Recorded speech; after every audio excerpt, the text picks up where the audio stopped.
माता सती ने कहा कि भगवान देखेंगे। तो कहीं जब तुम नहीं थी तब भगवान ने देखा, और नहीं रहोगी तब भगवान देखेंगे। तो आज क्यों तुम अपने सर पे भार ले रही हो? तुम भी मेरे साथ कथा में चलो, सब भगवान देखेंगे, सब भगवान देखेंगे। सज्जनों, भगवान शंकर बार बार माता सती से कहने लगे कि सती, बिना राम कथा श्रवण किए संसार सागर से पार नहीं जा सकता है जीव। तो चलो हम लोग कथा सुनने चलते हैं। लेकिन सती माता का दिल धड़क रहा है कि कैसे चली जाऊं, कैसे जाऊं। बता रहे थे कि एक बैलगाड़ी के नीचे भरी हुई बैलगाड़ी जा रही थी। ध्यान से सुनिएगा, भरी हुई बैलगाड़ी जा रही थी, उसके नीचे एक कुत्ता जा रहा था। कुत्ता हाँफ रहा था, बड़ी तेजी से, बड़ी लंबी लंबी जीभ निकाल के हाँफ रहा था। सामने से एक संत आ रहे थे। संत ने देखा कि ये कुत्ता क्यों हाँफ रहा है। संत ने कहा कुत्ते से कि अरे भैया कुत्ते, क्या हुआ, हाँफ क्यों रहे हो? तो कुत्ते ने कहा महात्मा से, पागल हो गए हो क्या? तुम्हें नहीं दिखता है इतनी भरी बैलगाड़ी मेरे सर पे, मेरे पीठ पे लदी है? क्या पागल हो गए हो? पूरी भरी बैलगाड़ी मेरे पीठ पर है और तुम मुझसे कह रहे हो कि हाँफ क्यों रहे हो? संत जान गए कि ये कुत्ता अपने आप को भूल गया है। तो संत ने कहा बेटा जरा तुम ठहर जाओ, जरा तुम ठहर जाओ, तब बताता हूँ, रुको मेरे कहने से। कुत्ता क्षण मात्र के लिए ठहर गया और बैलगाड़ी चली गई। जब बैलगाड़ी चली गई तब कुत्ता को ज्ञात हुआ, अरे राम हो, मैं नाहक अपने ऊपर भार लादा समझ रहा था कि तो ये भार तो बैलों के ऊपर है, बैल लिए जा रहे हैं, मैं अपने को समझ लिया। ऐसे सज्जनों, हम लोग अपने को सब कुछ मान लिए कि मैं ही ये घर चला रहा हूँ, मैं ही ये परिवार चला रहा हूँ, मैं ही ये संसार चला रहा हूँ। मैं कौन होता हूँ? परिवार चलाने वाला, संसार चलाने वाला। इसको तो चलाने वाला कोई और है। जो लिखा है उतना ही होगा।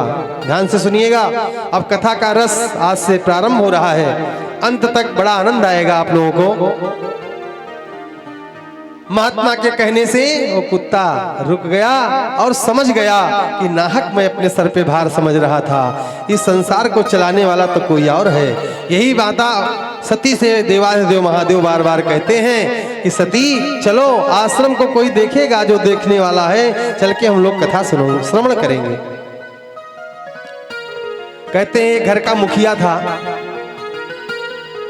4 बच्चे थे, गरीब था बेचारा, सचमुच वही घर में करने वाला था, कमाने वाला था।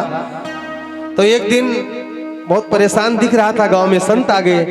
तो संत ने कहा बेटा तुम्हारा चेहरा उतरा हुआ है, क्या कारण है? थोड़ा भजन वजन किया कर, क्योंकि बिना भजन किए कल्याण नहीं होगा। कलयुग में जो भजन करेगा उसी का कल्याण होगा। तो उसने कहा क्या महाराज आपको भजन पड़ी है? यहाँ परिवार चलाऊं, कैसे चलाऊं? बच्चे की फीस कहाँ से भरूं? बेटी सयानी हो गई है, उसका विवाह कैसे करूं? घर में भोजन पानी की व्यवस्था कहाँ से करूं? और आपको भजन लगी है, भजन कैसे करूं? संत समझ गए कि ये भूल बैठा, अपने आप को भूल गया। तो संत ने कहा कि बेटा तू एक काम कर। संत बोले बेटा तू एक काम कर, तू कुछ दिन के लिए घर छोड़ के चला जा। ध्यान से सुनिएगा माताएं बहनें भाई लोग, संत ने कहा बेटा तू कुछ दिन के लिए अपना घर छोड़कर चला जा, तू देख कि ये घर वाले खाते हैं पहनते हैं कि नहीं खाते पहनते हैं। मेरा कहना मान ले, चला जा, 6 महीने के लिए तू बाहर चला जा, इतनी दूर चला जा कि कोई तुम्हें जान न पाए कि तू कहाँ है। संत की बात मानकर वो व्यक्ति घर से निकल गया। रात को भाग गया, रात को भाग गया, दिन में आया नहीं। तो घर में बड़ी उलझन हुई। उसके पुत्र, उसकी पुत्री, उसकी पत्नी सब रोने लगे, सर पीट पीट के मेरे पिता कहाँ चले गए। पत्नी रो रही मेरे पति कहाँ चले गए। सब ढूंढना प्रारंभ कर दिए। 1 दिन 2 दिन 4 दिन खूब ढूंढे। है जैसे सिंगाई का कोई गायब हुआ हो तो लोग मदन कोठी, मरौचा, बहराइच, लखनऊ, है जितने नात पात रिश्तेदार हैं सब में 2 4 6 दिन 10 दिन तक सब ढूंढेंगे। ऐसे घर वाले खूब ढूंढे, वो व्यक्ति नहीं मिला। जब नहीं मिला तो जो रिश्तेदार परिजन सब एकत्रित हुए थे, तो जो गायब हुए थे उनके पुत्रों को, पुत्री को और उनकी पत्नी को धीरज बंधाने लगे कि बहन मत रो, मत रो, ये संसार नासवान है, जो आया है उसे तो जाना ही है, और तुम्हारे भाग्य में ऐसे ही लिखा था, अब क्या करोगी, मत रो। तो तो और फूट फूट कर उसकी पत्नी रोने लगी कि अब मैं क्या करूं, मेरी जवान बेटी हो गई है, विवाह करना है, अब कहाँ से विवाह होगा, वो है ही नहीं। बच्चे रोने लगे कि मेरा फीस कौन भरेगा, पढ़ाई कैसे चलेगी। तो जो रिश्तेदार गांव वाले सब एकत्रित थे, सब विचार किए कि बात तो सही कह रहे हैं सब, लाओ इनकी मदद किया जाए। तो गांव वालों और रिश्तेदारों ने मिलकर मदद किया और बेटी की शादी खूब धूमधाम से 2 ही महीने में कर दिया। रिश्तेदारों ने, गांव वालों ने 2 महीने में बढ़िया धूमधाम से बेटी की विवाह कर दिया। बच्चों का फीस भर दिया 1 साल का एडवांस, और बड़े बेटे को गांव वाले और रिश्तेदार नातेदार मिलकर एक छोटी सी दुकान करवा दिए कि बेटा अब इस दुकान से 4 पैसा आते रहेंगे, आय का स्रोत हो जाएगा, तो तुम्हारा परिवार भी चलता रहेगा। छोटे भाई को तुम अच्छे ढंग से पढ़ा लिखा लोगे भी। बताओ कितना पहले से अच्छा सब हो गया। बेटी की विवाह हो गई और बच्चा दुकान करने लगा। परिवार में रोज कमा के थैली में लाता था 2 किलो आटा, 1 किलो चावल, 1 किलो आलू, दाल 250 ग्राम, तब घर में खाते थे। लेकिन आज वो पोजीशन हो गया कि घर में 4-4 बोरा अनाज इकट्ठा हो गया कि बैठ के 6 महीना खाए। सारी व्यवस्था परमात्मा ने कर दिया, चकाचक व्यवस्था चलने लगी। माताओं बहनों, धीरे धीरे 6 महीना बीता तो वो व्यक्ति सोचा कि 6 महीना हो गए हैं, अब चल के मुझे देखना चाहिए कि अब मेरे पुत्र, मेरी पुत्री और मेरी पत्नी का क्या हाल है। तो दिन में नहीं आया, रात्रि के समय आया, मध्य रात्रि में आया और कुंडी हिलाया, खड़बड़ाया, बोला अरे जी दरवाजा खोलो, मैं आ गया हूँ। तो पत्नी ने आवाज समझा कि तो शायद मेरे पति की आवाज है।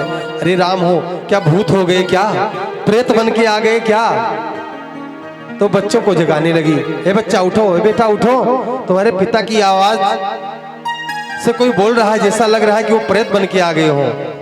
तो सुन लिया बाहर। तो उसने कहा नहीं प्रेत नहीं, मैं सचमुच आ गया हूँ, मैं तुम्हारा पति हूँ, मैं इन बच्चों का बाप हूँ, मैं बाहर कमाने गया था, मैं कमा के आया हूँ, क्योंकि बेटी सयानी थी, उसका विवाह करना था, तुम लोग मुझे परदेश जाने नहीं दे रहे थे, तो मैं चुपके से भाग गया था कुछ कमाने के लिए, मैं आ गया हूँ, तुम दरवाजा खोलो। इतना सुनकर उस पत्नी ने दरवाजा खोला। जब दरवाजा खोला तो हाथ जोड़ी और बोली कि आपके चरणों में बार बार प्रणाम है, कोटि कोटि प्रणाम है। आप जब तक घर में थे तब तक तो दुखेमा से परिवार चल रहा था, हम लोग किसी तरीके से खाते पीते थे, लेकिन जैसे आप घर से गायब हुए भगे, वैसे इस परिवार का भाग्य जग गया, इस परिवार का भाग्य जग गया। बेटी की शादी हो गई बहुत बड़े घर में, बेटे को दुकान हो गई, लोगों ने दुकान करा दिया, और घर में आप रोज थैली में सामान लाते थे खाने पीने के लिए। आज हमारे घर में वो पोजीशन है कि 2-4-6 बोरा लगा है कि 6 महीना तक किसी को देखना झांकना नहीं है, इतना माल है, सब कुछ हो गया है। आपके न रहने पर पूरा ये संसार, पूरा गांव, पूरे रिश्तेदार ये जान गए हैं तुम नहीं हो, मतलब तुम पधार गए हो, इसीलिए सब व्यवस्था हुआ है। तो इसलिए अब आप घर में नहीं रहो तो ज्यादा अच्छा है, आप चले ही जाओ तो ज्यादा अच्छा है। बात समझ में आई कि मतलब सब जान गए कि तुम मर गए हो, तो सबको यही पता रहे कि तुम मर गए हो, तुम चले जाओ, जहां थे वहीं चले जाओ। अब मेरे घर का खर्चा चकाचक चल रहा है, और तुम जब तक थे तब तक बड़ा धौंस घर में दे रहे थे कि मैं ही कमा के लाता हूं तभी परिवार चल रहा है, तुम्हारे न रहने से परिवार और अच्छा चल रहा है। संसार तो माताओं बहनों भाइयों कथा बताती है, संसार नासवान है, सब स्वार्थ का संसार है, कोई किसी का नहीं है, केवल स्वार्थ का है। जब तक स्वार्थ है तब तक सब सिद्ध है, तब तक सब अपने हैं, और जैसे स्वार्थ खत्म हुआ वैसे लोग अपने ही पहचानने से इनकार कर देते हैं। सब देखते चले आए हो, इसीलिए हम ये नहीं कहते कि परिवार छोड़ दो। आप लोग मन में विचार मत करना कि बाबा आए हैं, पंडित जी आए हैं तो यही कह रहे हैं कि परिवार, पति छोड़ दो, पुत्र छोड़ दो, हैं? हम किसी को छुड़ाने नहीं आए हैं, और सबको एक दूसरे से जुड़ाने आए हैं। जो एक दूसरे से दूर हो उनको हम जोड़ने आए हैं, एक दूसरे के प्रेम को जोड़ने आए हैं कथा के माध्यम से कि जुड़ जाओ, अपना कल्याण कर लो। कहा गया है कि न हरि भूलो और न जग छोड़ो, न हरि भूलो, न भगवान को भूलो, और न संसार जग माने संसार, न संसार को छोड़ो। न हरि भूलो न जग छोड़ो, कर्म कर जिंदगानी में, और रहो दुनिया में यूं जैसे रहता है कमल पानी में। जैसे पानी में कमल रहता है लेकिन पानी से बहुत दूर है, अगर पानी ये चाहे कि मैं कमल को छू लूं तो छू नहीं सकता है, एक बित्ता दूर पर रहता है कमल का फूल। ऐसे हमको आपको संसार में रहना है। संसार में रहो, तन और धन इस परिवार को दे दो और मन परमात्मा को दे दो, कल्याण हो जाएगा। यही कथा का सार है। भगवान कहते हैं कि प्यारे, तन और धन अपने परिवार को दे दे और मन मुझसे जोड़ ले, मैं तेरा कल्याण कर दूंगा। भगवान शंकर ने कहा माता सती से कि देवी चलो कथा श्रवण करने चलते हैं। भगवान का कथा ही कल्याणकारक है, तो जब तक हम लोग कथा नहीं श्रवण करेंगे तब तक कल्याण नहीं होगा। जब इस प्रकार से दृष्टांतों से देवाधिदेव महादेव ने माता सती को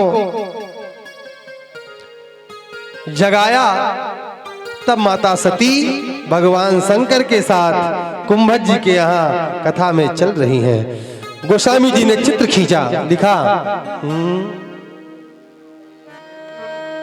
के बार त्रेता युग माही, एक बार त्रेता युग माही, कि एक बार त्रेता युग माही, एक बार त्रेता युग माही, और शंभु गए कुंभज ऋषि पाही, शंभु गए कुंभज ऋषि पाही, संघ सती जग जननी भवानी, संघ सती जग जननी भवानी, और पूजे ऋषि अखिलेश्वर जानी, पूजे ऋषि अखिलेश्वर जानी, पूजे ऋषि अखिलेश्वर जानी। एक बार, कब? एक बार त्रेता युग माही। 18 बार रामचरितमानस में एक बार का शब्द गोस्वामी जी ने प्रयोग किया है, और जहां जहां एक बार शब्द आया है वहां कोई न कोई कथा है। बैठ जाओ बच्चा, बच्चे बैठो अपने स्थान पर।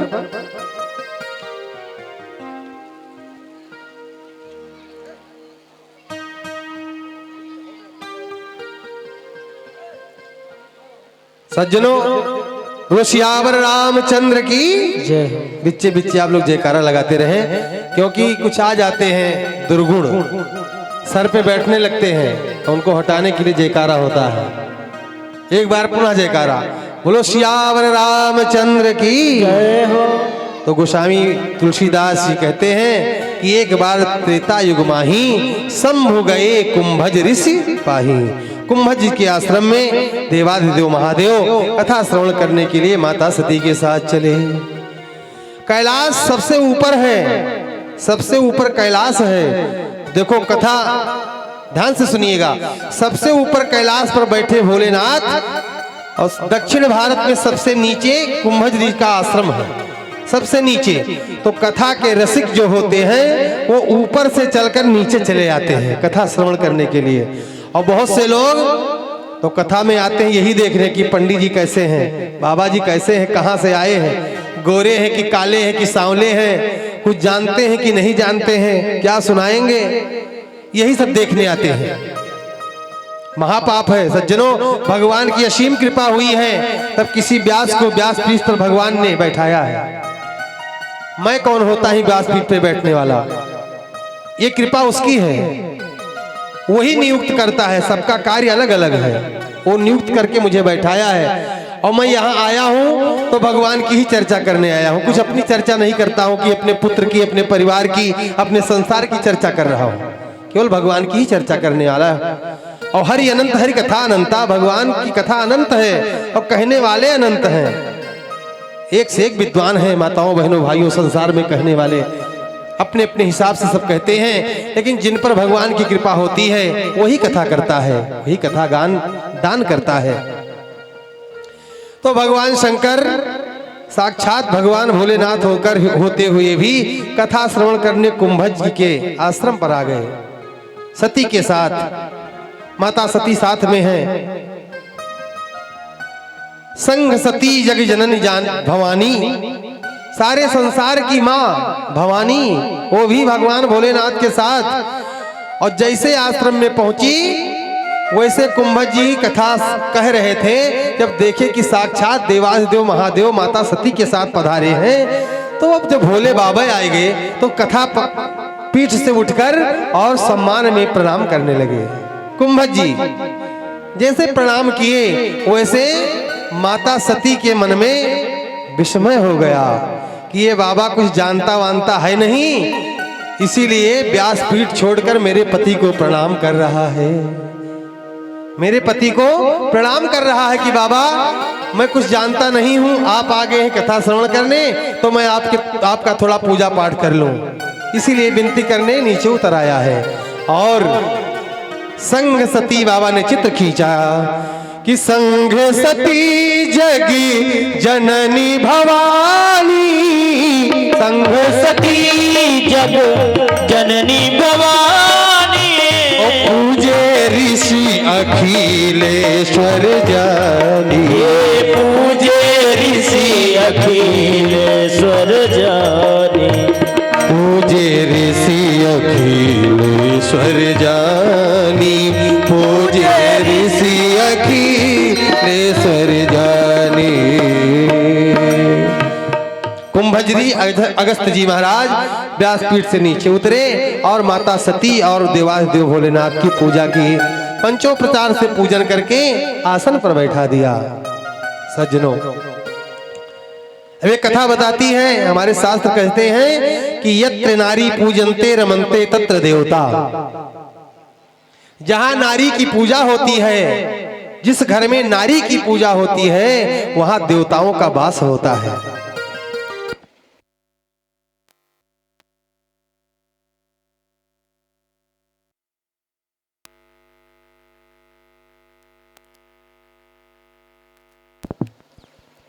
सज्जनों, यत्र नारी पूजन्ते रमन्ते तत्र देवता। जिस घर में नारी की पूजा होती है, पूजा का मतलब ये नहीं कि अपनी पत्नी को टीका चंदन रोली मोली सुपारी ये चढ़ाओ आरती करो, ये पूजा नहीं। पूजा करने का मतलब कि जिस घर में सुहागनी नारी है और उसका पति उसका सम्मान करता है। बहुत से घरों में देखता हूं कि खाने पीने की कोई चीज कभी लाते नहीं है बाजार से, और पहुंचे तो दो चार हाथ टपका दिए, दो चार घूंसा लगा दिए, सर के बाल पकड़ के नोच दिए, दो चार गालियां दे दिए। महापाप है, यही करना महापाप है। जिसके घर में लोग, जिस घर में रोज अपनी अपनी पत्नी को जटा पकड़ कर खींचते हैं, मारते हैं, उस घर में, उस घर से दरिद्रता कभी हट नहीं सकती है। मैं नहीं कहता हूं, शास्त्र कहते हैं। ये साक्षात लक्ष्मी है, हमारी माताएं बहनें लक्ष्मी हैं। तो जो भाई बंधु अपनी पत्नी को ये पीड़ा देते हैं, उनसे कथा के माध्यम से विनती करता हूं कि आज तक किए सो किए, अब दोबारा पत्नी के शिखा को पकड़ के, बाल को पकड़ के मत मारना पीटना, नहीं कभी तुम सुखी नहीं रहोगे, कभी तुम सुखी नहीं हो सकते हो। दरिद्रता हमेशा तुम्हारे सर पे बैठी ही रहेगी, चाहे जितना कमाओ।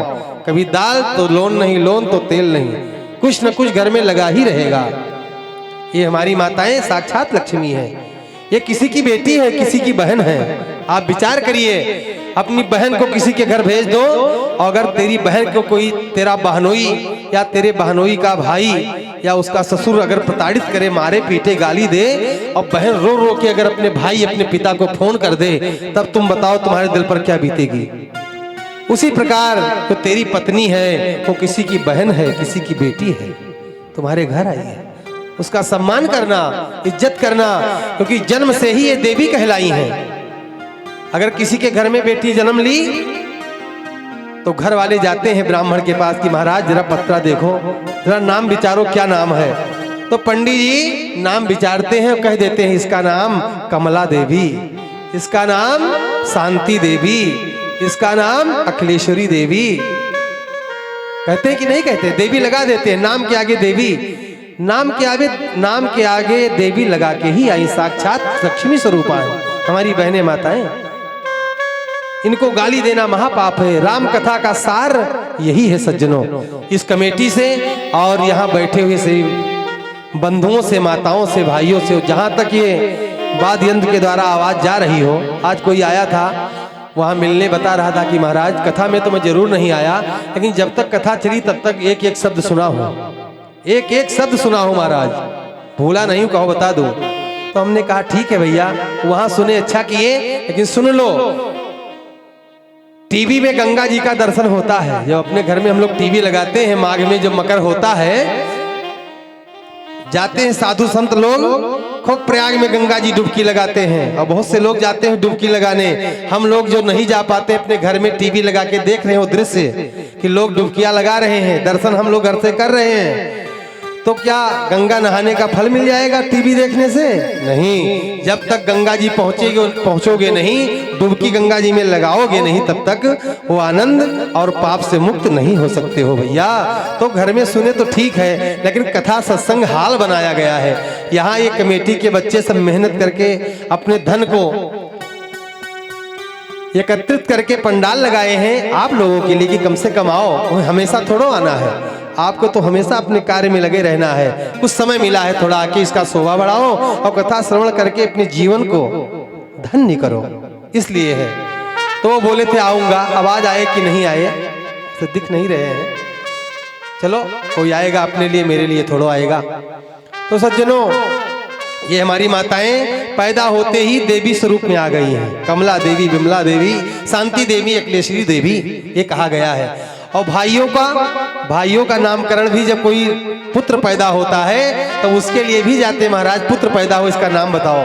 तो महाराज बता देते हैं पत्रा खोल के कि भैया इसका नाम गिरधर लाल, मोहन लाल है,